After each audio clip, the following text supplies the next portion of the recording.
Ulaji wa vyakula vya mafuta, je, inapelekea upungufu wa nguvu za kiume? Jibu ni ndiyo. Unapokula vyakula vya mafuta inapelekea upungufu wa nguvu za kiume.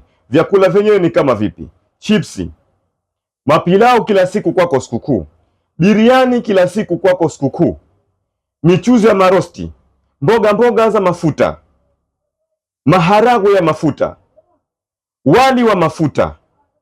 Unajikuta unakula vyakula vingi sana vya mafuta. Vyakula hivi vinapelekea upungufu wa nguvu za kiume, kwa sababu mafuta yanakwenda kuganda katika mishipa yako ya damu, inapelekea damu kuganda na inashindwa kufika katika mishipa yako ya siri, na unajikuta kwamba uume wako unasimama ukiwa legelege. Baada ya kupata goli lako la kwanza, unajikuta uume wako unasinyaa na kuwa mdogo kama wa mtoto. Hii yote inapelekea madhara ya upungufu wa nguvu za kiume. Hivyo jiepushe kutumia vyakula vya mafuta mara kwa mara, na vile vile pia pendelea kupima afya yako ili kuweza kuijua afya yako. Kiushauri na matibabu unaweza kunitafuta kwa namba za simu zilizopo katika bio ili niweze kukusaidia.